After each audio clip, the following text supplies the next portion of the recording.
मनमना भव के उपरोक्त अर्थ को न मानने और न जानने से जो भयंकर भूल मानवीय टीकाकारों द्वारा हुई है वह निम्न प्रकार से है। परमपिता परमात्मा सर्वव्यापी है या एक व्यापी। अवतार का अर्थ ही है ऊपर। गीता अध्याय 15वां श्लोक 6। ऊपर से नीचे उतरना या आना अर्थात परमपिता का अवतरण यही बताता है कि परमपिता कहीं ऊपर से इस मानवीय सृष्टि पर आते हैं।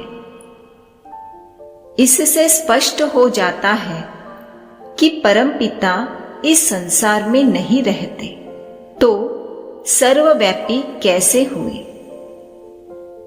गीता में भी आया है कि परमपिता उस परमधाम का रहने वाला है जिसे न सूर्य न चंद्र और न ही अग्नि प्रकाशित करती है।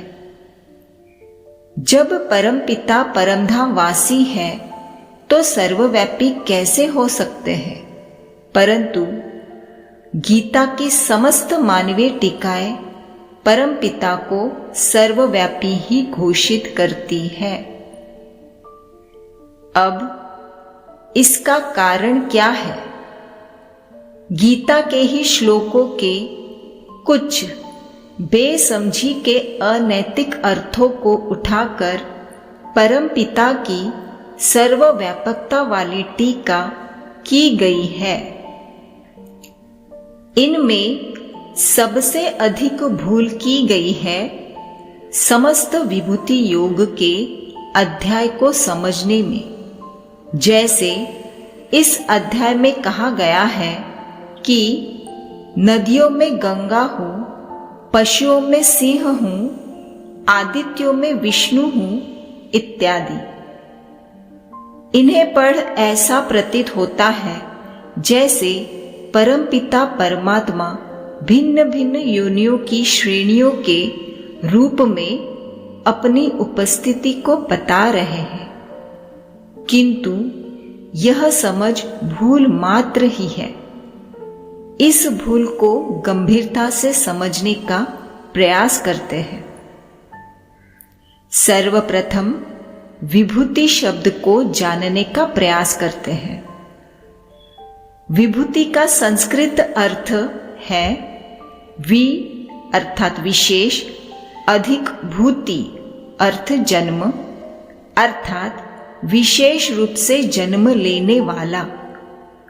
जब जन्म ही विशेष है तो स्पष्ट है कि वह केवल परमपिता परमात्मा की ही बात है, जो अजन्मा होते हुए पर काया प्रवेश कर दिव्य अलौकिक जन्म लेते हैं।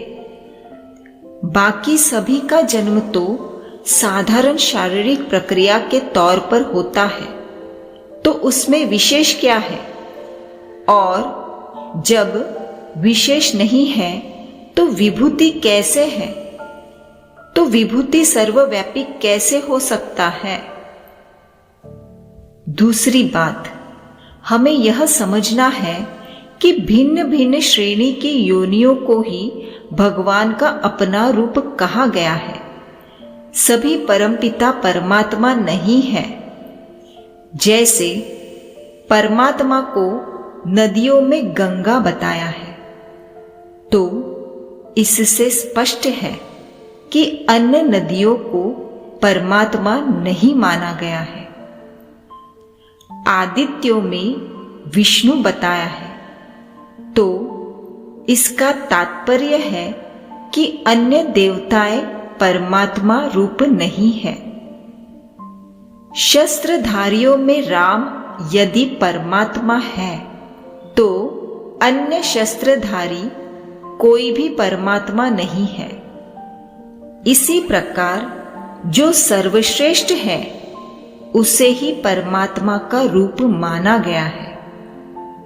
यहाँ पर परमात्मा की सर्वव्यापकता की बात तो खारिज हो जाती है, किंतु परमात्मा फिर भी अनेक व्यापी सिद्ध हो रहे हैं, जो कि गलत ही है।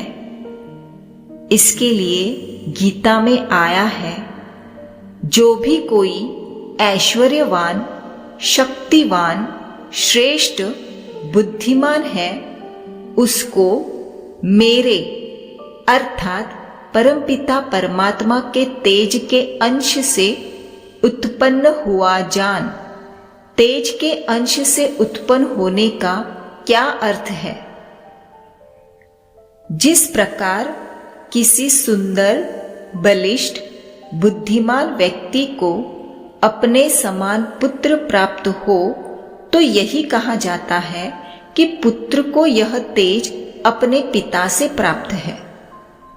उसी व्यक्ति के अनेक बच्चे होने पर भी उसकी जिम्मेदारी उठाकर उसके सपनों को पूरा करने वाले, उसको गौरवान्वित करने वाले पुत्र को ही वह अपना मानता है, अपना रूप समझता है।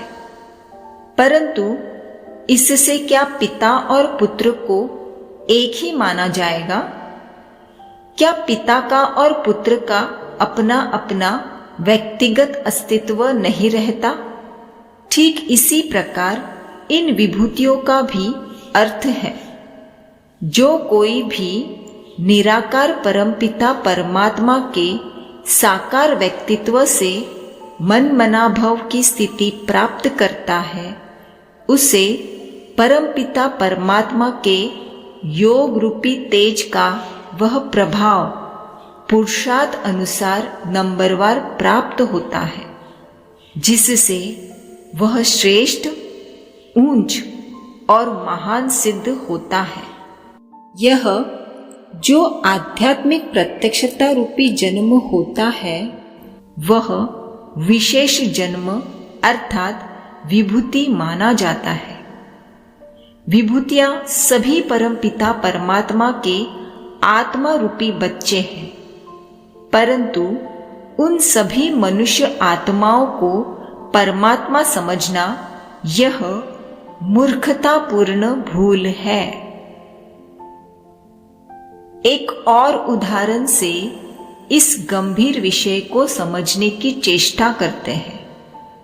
जैसे जड़ सूर्य सतत अपनी ऊर्जा को रोशनी एवं गर्मी के रूप में विश्व कल्याण हेतु देता रहता है, इस सौर ऊर्जा से हम बैटरी को उसकी क्षमता अनुसार चार्ज कर अपने कार्य में लगा सकते हैं।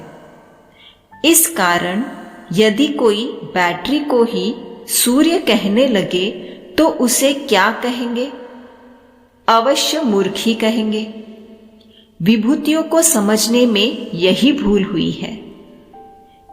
कई आत्मा रूपी बैटरीज अपनी यथासंभव योग शक्ति चतुर्युगी के अंत में साकार में आए निराकार परमपिता परमात्मा रूपी चैतन्य ज्ञान शक्ति सूर्य से मनमनाभव होकर अपने भीतर भी नंबरवार पुरुषार्थ अनुसार भर लेती है, और जो अधिक योग शक्ति को भर पाती है, उन्हें यहाँ पर विभूति कहा गया है।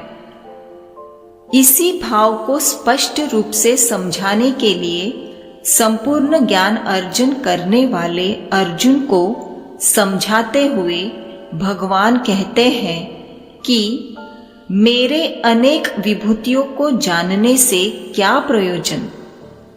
मैं इस संपूर्ण जगत को अपने एक अंश द्वारा टिका करके स्थित हूं, अर्थात एक ही वह ज्योति बिंदु रूप शिवलिंग शरीरधारी आत्मा है, जिसके आत्मा अधिक शरीर द्वारा समस्त जड़ जंगम जगत को टिकाकर परमपिता अपने परमधाम में स्थित है।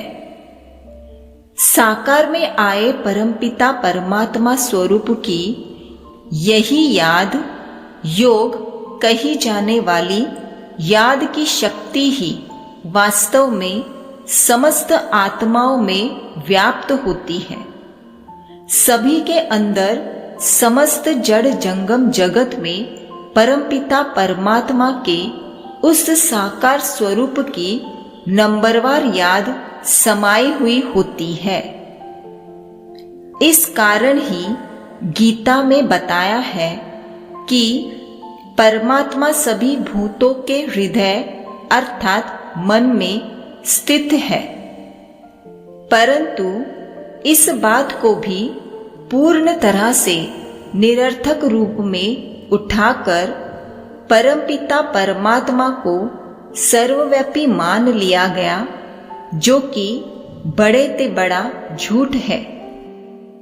इस विभूति योग के विषय से मनुष्य सर्वव्यापी रूपी विष को ही उत्पन्न करेगा।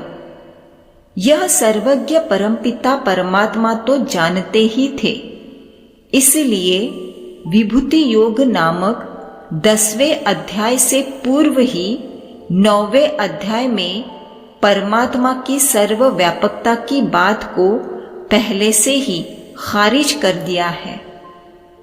इसमें बताया गया है कि समस्त भूत परमात्मा में स्थित है, परंतु परमात्मा उन भूतों में नहीं है।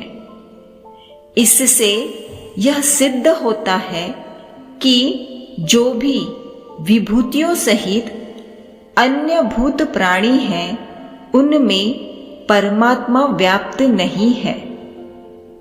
इसी ज्ञान को समस्त विद्याओं में और विद्याओं की गोपनीयता में राजा कहा गया है। कदाचित इसलिए ही इस 9वें अध्याय का नाम भी राज विद्या राजगुह्य योग रखा गया है।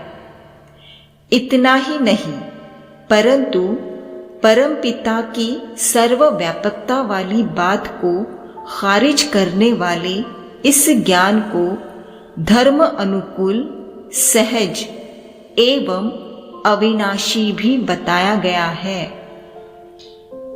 प्रत्यक्षावागमम कहते हुए यह भी सिद्ध कर दिया कि यह ज्ञान परमपिता परमात्मा के प्रत्यक्ष स्वरूप द्वारा ही जाना जाता है।